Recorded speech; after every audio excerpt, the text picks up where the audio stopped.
Seems like Oklahoma and Texas got a couple more years in the Big 12. We'll talk about that. We're also going to talk about what do the Sooners have to accomplish the rest of the season to make it be a successful one on today's episode of Locked On Sooners. You are Locked On Sooners, your daily podcast on the Oklahoma Sooners, part of the Locked On Podcast Network, your team every day.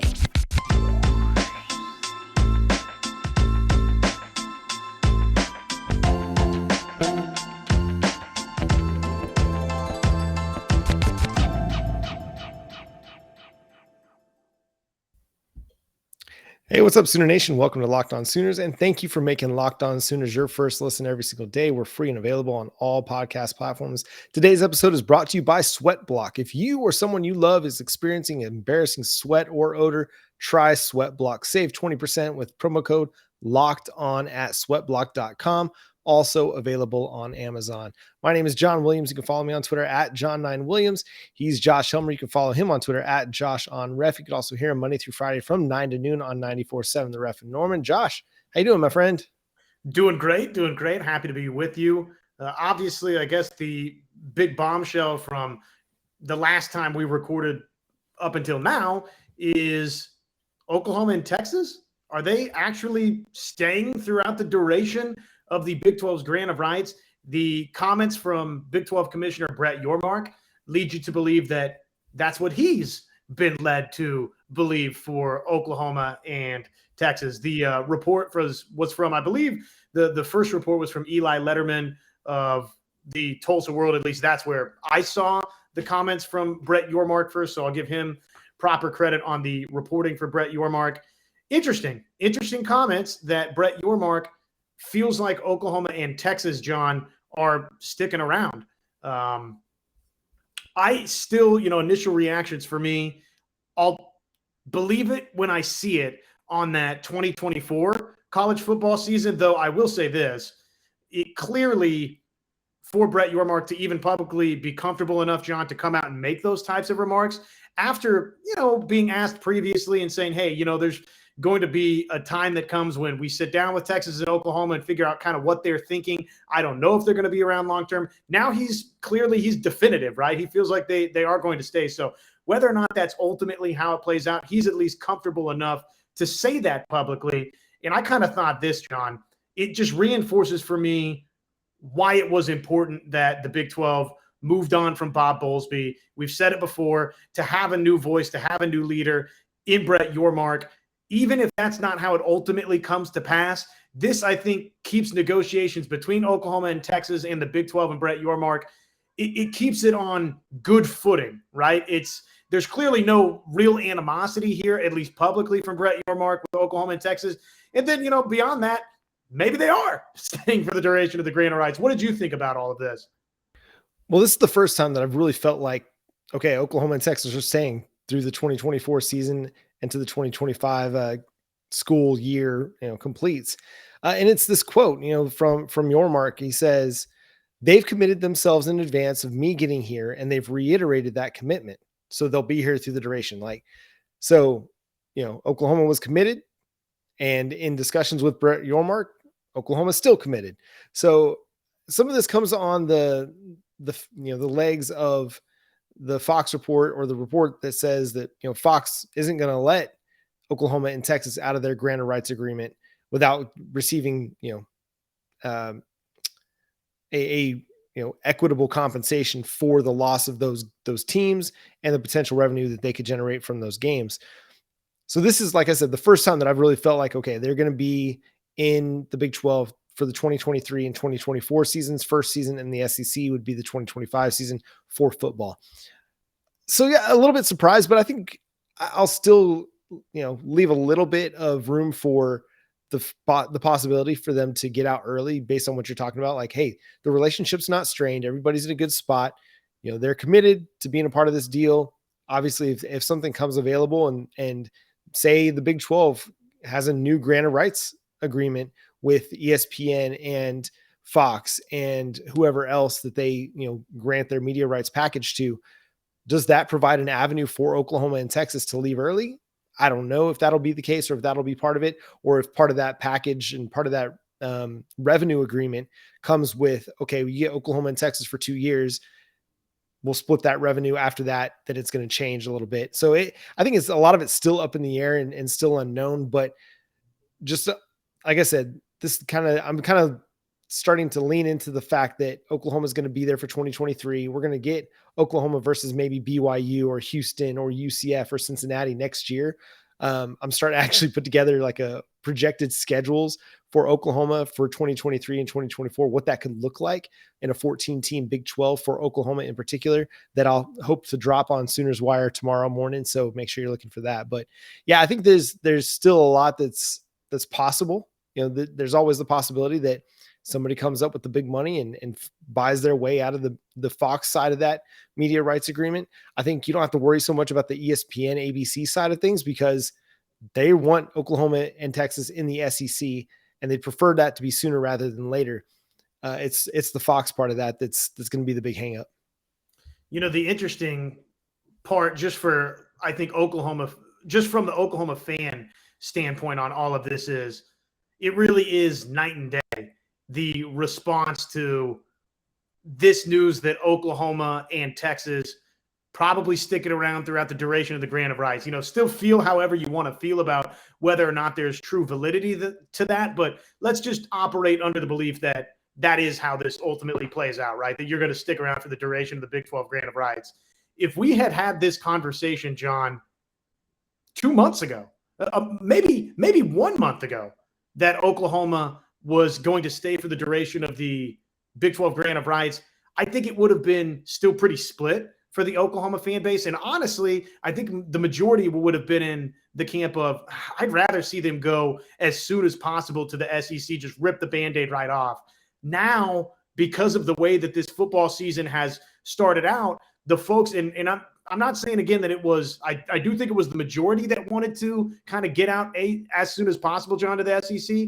It wasn't the entire Oklahoma fan base. So those folks that kind of felt like, no, I'd rather use that exit fee toward facility upgrades, or I'd rather give Brent Venables and this staff a couple of years to build the roster to be quote unquote SEC ready. Well, now those folks are kind of looking like prophets, right? Because that's sort of the same song that I think most everybody in at least the Oklahoma fan base is thinking. Maybe that's not what the Texas fan base feels like. All of a sudden, they probably feel quite a bit differently than maybe they did in the summer, the Texas fan base. But for Oklahoma fans, John, it's kind of like, yeah, we're okay to wait now all of a sudden. Yeah, and I kind of hate that I kind of came to that conclusion at 1.2 during the 3-game losing streak. It was like, oh, maybe it's better that we're kind of hanging. But I'm still of the mind that I'd rather be there as soon as possible, because you're still competing for the same thing. Like the goal is still the same, whether you're ready to go or not. But the fact that, or if it does come to pass that Oklahoma's still got a couple more years, it still gives them time to, instill everything that they want to instill, and not have I would say not have the stress and strain of an SEC schedule, but we're seeing what a Big 12 schedule is doing to Oklahoma right now. So you can't even argue that. Like, they're not waltzing through this schedule right now, but I think at least gets you the opportunity to kind of build some positive momentum as you go into the SEC. Whereas, as things stand right now, you've got a lot of building to do, and there's a lot of turnover that needs to happen on your roster and maybe even on your coaching staff to get you ready to go into the SEC in the coming years. So anything else you want to touch on that front before we talk about one of our great new partners? No, I think probably we could kind of go around in circles on this deal. What more really can you say on the subject right now, other than it just feels like that's the direction this thing is trending? And ultimately, I don't know that it's all bad now for Oklahoma to stick around, to not take that financial, I kind of said all along that, to me, you would actually make up that price tag that you're paying to exit out if you left immediately. If you were getting that full membership payout from the SEC, you actually wouldn't, quote unquote, be losing that money, because you of course, be making more from the SEC TV deal. But that being said, if you're looking just short term, the immediacy here, to not take that financial haircut and to just apply all of that toward facilities or to, like you said, the staff, whatever, I don't think is all bad for Oklahoma at all. Yeah, not at all. It gives them time. There's nothing bad with having a little bit of time to make sure you have yourself ready to go when you have that first SEC schedule. And hey, on the plus side, we're going to get some really fun matchups with teams like BYU, maybe even a road trip to Provo. I mean, come on, that could not be bad. Potentially a road trip to Orlando or to Houston or Cincinnati. Now, those are far less intriguing. That Orlando one could be a lot of fun. Hit up Disney World while you're there, but otherwise, I'd rather not go to Cincinnati or Houston, but that's just me. Sorry to all the Houstonites listening. Spent very little time in there, and it was just really sweaty. And that brings us to talking to you about SweatBlock. Do you deal with this excessive sweating? I do sometimes. Summer heats, especially growing up in Texas, living in Oklahoma, man, it gets hot. It's muggy. It's humid. And the sweat just drips. You can see the t-shirts there just lined with sweat rings from the neck to the armpits, all over the place. But SweatBlock, it helps. It takes away the excessive sweating that I've dealt with, some of my friends have dealt with, and just makes you cleaner, makes you my hugs for my wife less moist. Sorry to use the word moist, but you can get away with it because SweatBlock blocks the sweat.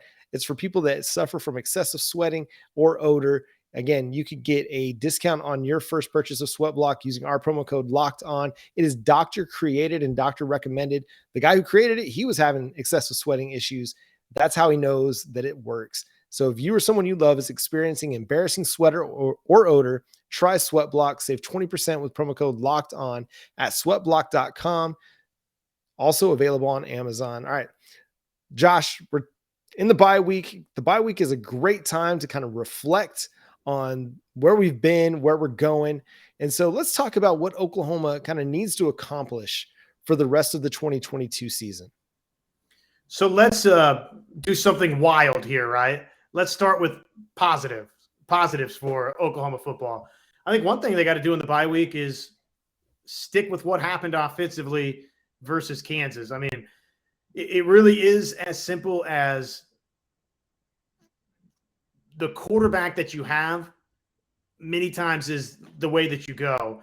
And I thought the Kansas game was a fine illustration. And part of it is, some of Kansas's shortcomings defensively, and the rest of the season will, obviously tell the majority of that story for Dillon Gabriel. But I did think it was a good illustration of, man, in the game of football, we've heard that cliched phrase so many times, but a lot of times you're as good as your quarterback.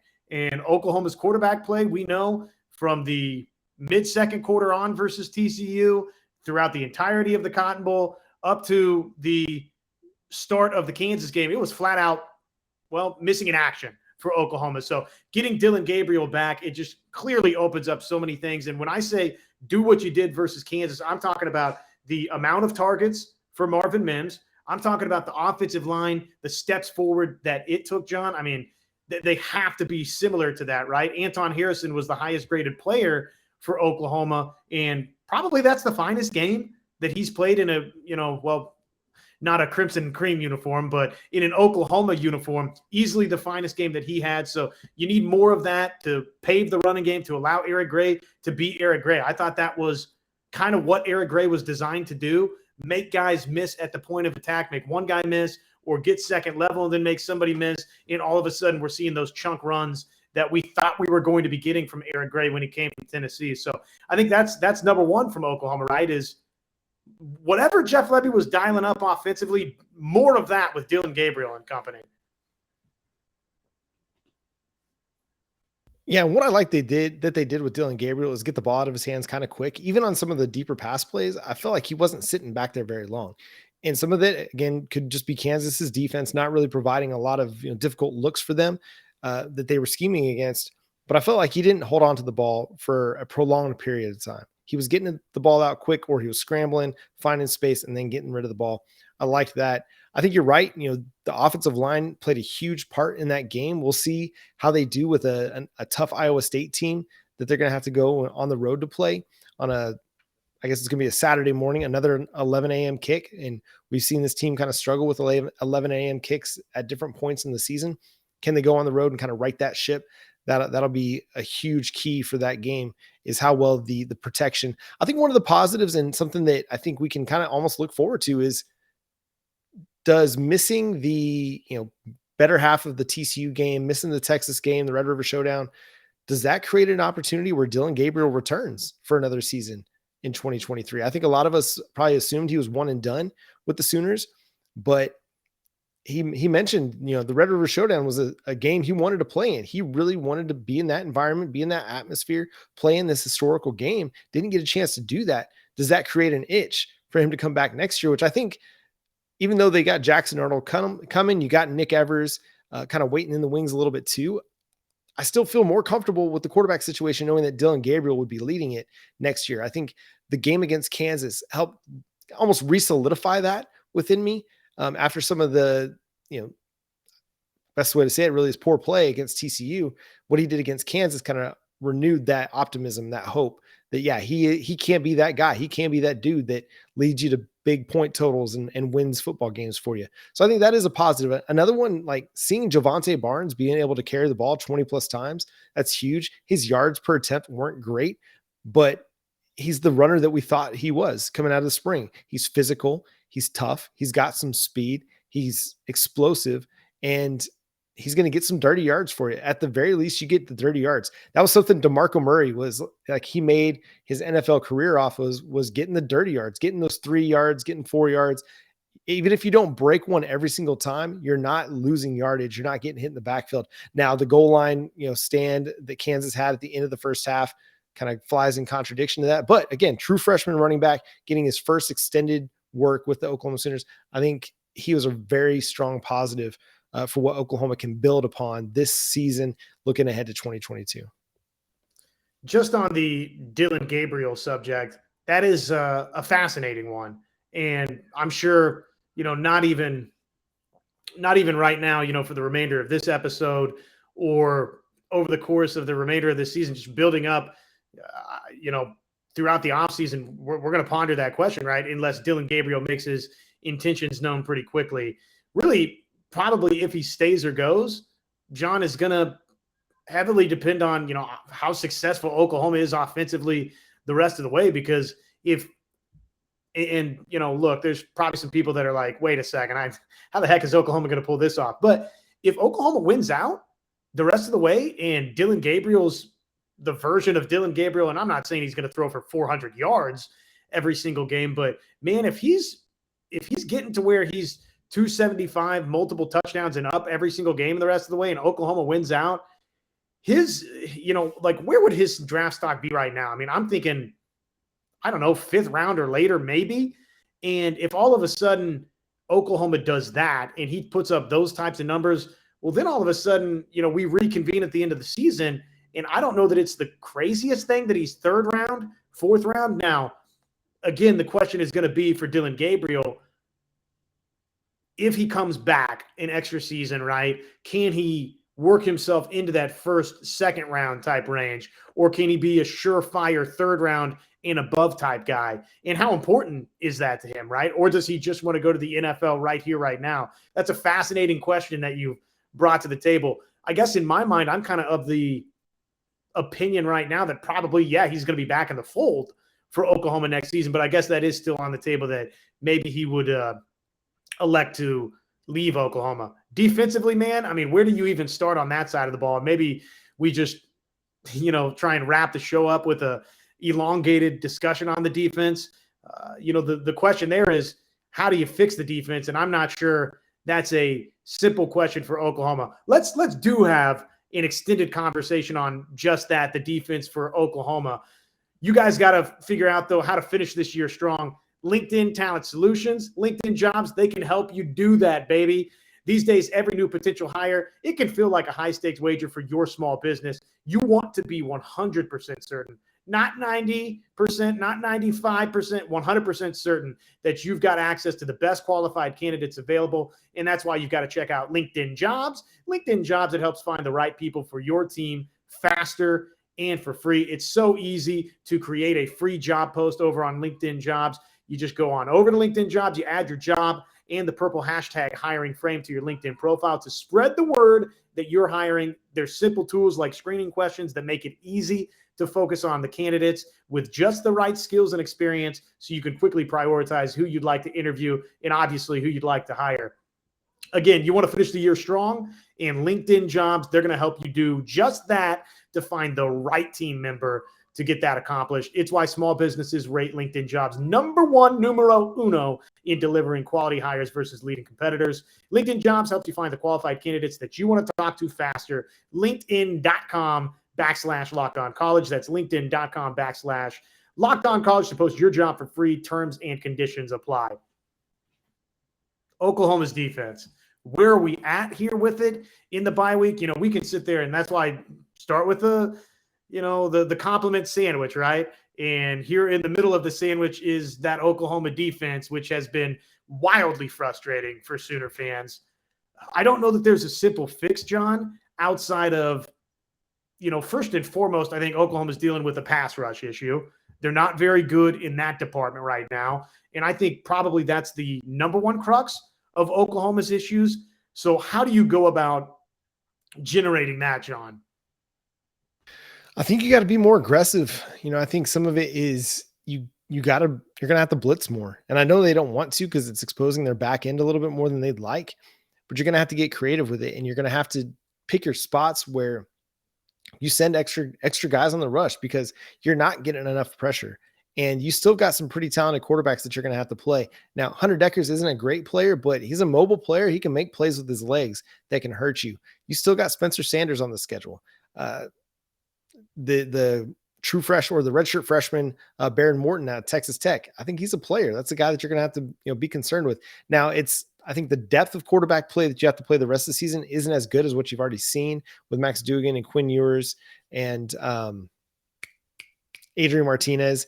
But I think it's still good enough that it can beat you if you don't put enough pressure on it. Any quarterback that can sit back in the pocket and not feel pressure is going to have a chance to beat you. That's just the reality of the situation.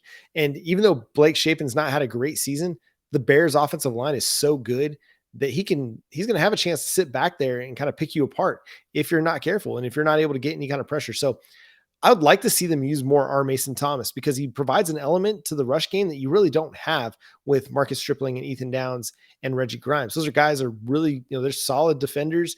They provide, good strength at the point of attack, but they don't have that pure speed off the edge that a guy like R. Mason Thomas has. So I'd like to see them utilize him a little bit more. We've seen him in different, spurts at times, and he's been effective as a pass rusher. I think it just provides a good change of pace. We talk about change up running backs often where you go from a big bulky guy to a speed guy. The same thing can be true along the defensive line too. When an offensive tackle is going up against a guy that's just pure power, and then he has to face somebody with speed, it kind of completely throws them off. And they might not have the same, technique and pass sets that they might have against a guy that's just strong. It just creates it just gets them off balance a little bit. So I'd like to see them do a little bit more of that. And beyond that, it's just, if you're continuing to be strong in coverage, if you can play well in coverage, then it allows the defensive staff to send more rushers. It allows them to blitz more because they can be more confident in what the guys behind them are going to do. If you don't feel like your coverage can hold up, even, when you're sending 5-6 guys, then you're going to have to deploy more guys to the coverage scheme. So that's a little bit of it. I think it's just a whole team defense sort of a thing where when they're playing good team defense, it allows them to open things up a little bit more from the playbook. If they're not covering well, then they don't really feel like they can put more players into the blitz package, into the rush package. If they're not rushing well, then you got to have to put more guys on the back end so that you can defend the pass and not be overexposed. So it kind of works all in concert with one another. But I think we saw some positive strides out of this team. A guy like Deshaun White, I really felt like he probably had his best game of the season against Kansas. The run game, the fits were better. Things were a little bit better. Kansas didn't rush for almost 300 yards against Oklahoma. I think it was 160 or so against the Sooners. And so it was a little bit better. It wasn't great by any stretch of the imagination, but it was better. Kansas rushed for 165 yards. So again, better. And that's what we're looking for, right? We're looking for incremental improvement. You're not going to go from being one of the worst defenses in the country to one of the best overnight. It takes time and it takes incremental improvement. So that's just really what I want to see is from the front to the back, from the defensive line to the secondary, can they just get a little bit better each week? Can they make more plays each week, force more stops, create more turnovers, get more pressure, turn some of that pressure into effective pressure, whether it's sacks or incomplete passes or turnovers. Again, effective pressure. pressure doesn't matter if the guy can get outside the pocket and then hit a play downfield. That pressure really wasn't that effective. But if you can turn that pressure into something positive for you as the defense, that's what I'm looking for, is just incremental improvement across the board for the defense. I would be fascinated, John, just to know legitimately how Oklahoma is approaching this bye week from this standpoint. We heard Brent Venables after the Cotton Bowl sort of question himself, basically, have I overworked these guys to some degree, right? I mean, the way that we've approached the regimen, the way we've set it up, are they tired, right? So with that in mind, this would seem to be your idle week. It would seem to be the perfect opportunity to, number one, start off with a day of rest, right? Everybody gets that extra long weekend or whatever. But then after that, I mean, you can get a lot of things accomplished. You can install some new things offensively and defensively. And I think the other thing you can do, John, is you can get back for 1 week into really practicing with some physicality, right? Because this is an Oklahoma defense that, let's call it what it is, they've not been great tackling in open space. So when you're kind of battling that, hey, have I worked this thing too hard with this team versus, hey, we're in the bye week. I mean, I still think the approach that you would want to take, John, is to really, really, and it sounds simple and it sounds basic, but just that, get back to the fundamentals, get back to the basics of, hey, this is how we need to tackle, guys, and just make that a big part of your focus this week. The other thing I just think, from the coaching standpoint side is these 2 weeks, right? This should be your opportunity to, if there's one guy or a couple of guys, if there's a Jaron Kanak or a couple of players that are younger guys, we saw Robert Spears-Jennings now a little bit. We saw Gentry Williams a little bit. Those guys, this is where you can get a little more advanced, you would think, right? These 2 weeks to where, okay, you've got multiple weeks here to get these guys ready for legitimate snaps. And I think, both of those should be on the table for Oklahoma to, A, practice with some physicality, at least, the duration of this week and the beginning of next, and then B, get some of these young guys up to speed because, right now, the guys that you've been having out there, they're not quite getting the job done. So you need to have all options, I think, on the table. Yeah, and I'd agree with that as well. We talked about that a little bit on our Monday show as well, just starting to see what young guys you might be able to get some opportunities for this season. And so much of what the coaching staff talks about is just earning those snaps and guys preparing the right way, practicing the right way, getting those opportunities. And I think they're going to stay pretty veteran heavy, but start to mix in some of these younger guys a little bit more. And maybe they're going to look to just mix in different younger guys and get them opportunities, get them on the field, as opposed to, playing Jaron Kanak every week or playing, Robert Spears-Jennings every week to try and maybe preserve some red shirt if they can. I don't know if they're going to be able to with a guy like Kanak. I think he's already probably burned his freshman red shirt, but some other guys, they might be able to hold on to that a little bit longer and just kind of see how things play out. And, with some of your veteran guys, there's going to be some of those guys that might be back next year, like a guy like Key Lawrence. I think he's one that you got to give a lot of snaps to because he's going to be one of the leaders on your defense next year, because you're probably going to lose David Agwebu and Deshaun White. So Danny Stutzman, Key Lawrence, those two are going to be very instrumental into what your defense looks like next year. So get them a lot of snaps this year, make sure that you get as much experience as possible, go through some of the growing pains so that when 2023 comes along, they're a little bit more prepared to take on that big, heavy workload. So I think there's a lot to be feeling okay about. We still got to see some improvement from the defense, but in total for this team, Kansas kind of did a lot to kind of reignite some hope for this program for the rest of 2022 and then moving forward into 2023.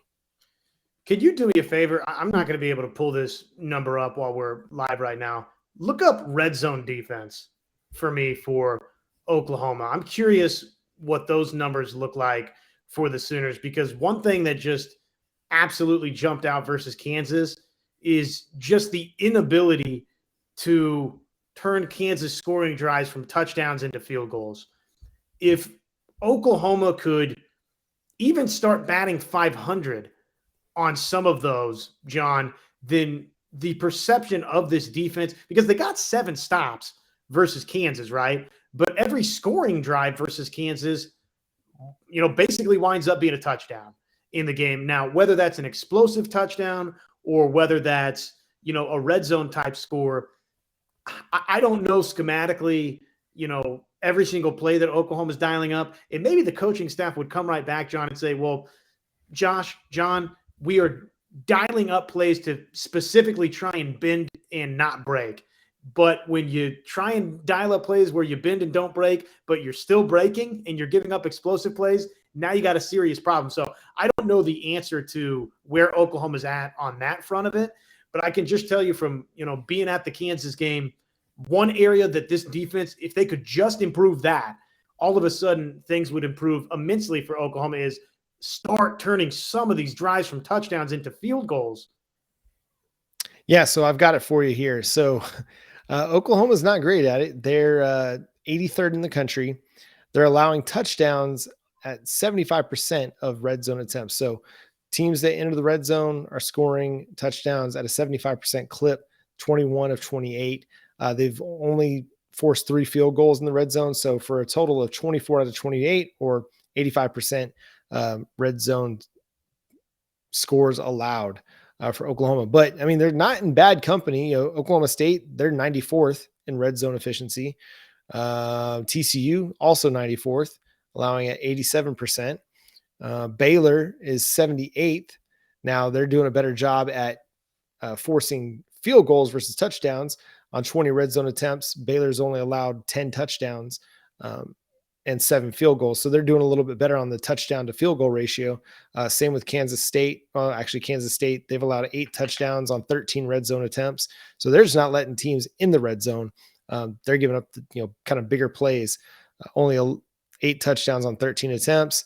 Iowa State, and this one was a little bit of a surprise for me, 11 touchdowns on 18 red zone attempts. So, a little bit, maybe like 60% or so, but 15 for 18 in red zone scoring. So really the Big 12 in general is not doing a great job, except for maybe Baylor. The bend don't break, like, okay, they're allowing touchdowns only half of the red zone trips, which touchdowns win games. Like, yes, field goals matter, but if you settle for field goals too often, especially in the Big 12 that's gotten really offensive all of a sudden again, then you're likely going to lose. And that's probably why Brent Venables was eager to go for it on 4th down every single time that they got down there against Texas a couple weeks ago, is because he knew, like, we got to have touchdowns. We cannot settle for field goals and expect to win this football game. So that's something that's going to have to get better, is like, yeah, if we're not going to give up big plays, that's fine, but we have to buckle down in the red zone to get better as a team and start forcing some of these things into field goals. And the other part of that is I don't think they've been very good on 4th down either.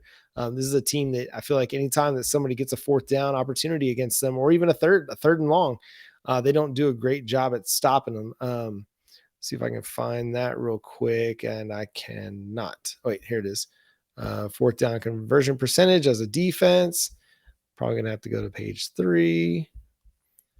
And this is not great podcasting here. I apologize, folks. Thank you for tuning into Locked On Sooners here.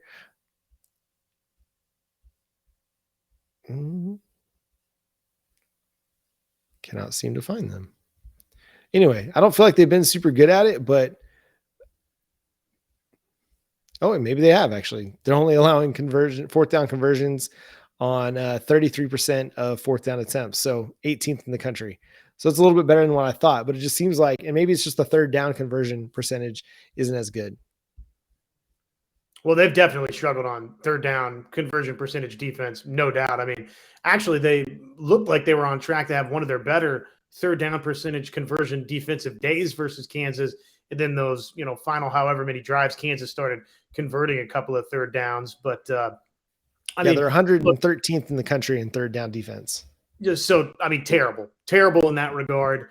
And that's not shocking, right? When you're having a lot of problems defensively, probably 3 things more than likely are true about you. Number 1, you're not good on 3rd down conversion defense, right? Number 2, you're not getting a lot of takeaways. And number 3, you stink in the red zone. And probably all 3 of those are true about Oklahoma right now. Well, and that's going to do it for today's episode of Locked On Sooners. We left you on a little bit of a downer, but hey, it's the realistic part of where we're at in this season. But it's the bye week. It's the time for reflection. And again, time for hope. We got 5 games left in the Big 12 slate. There's still ample opportunity to make something of this season, at least to put yourself in a good position to get a really strong bowl game. Right now, Oklahoma projected to go to the, what was it? A bowl game. They're projected to go to a bowl game, to the Texas Bowl, to face Arkansas by USA Today Sports. So that could be a really fun one. If Oklahoma and Arkansas meet up in the Texas Bowl, that could be good times, because Arkansas could be one of their kind of permanent rivals whenever they do get to the SEC. So we'll get that rivalry started here sooner rather than later. But again, that's going to do it for today's episode of Locked On Sooners. Again, make sure you follow the show wherever you get your podcasts. And now that you're done with Locked On Sooners, go check out Locked On Big 12 with our guy, Josh Neighbors. He's got local experts. We also did a Big 12 roundtable talking about the latest in conference realignment news. But go make Locked On Big 12 your second listen here on the Locked On Podcast Network. For Josh Helmer, I'm John Williams. We'll catch you next time. Boomer Sooner.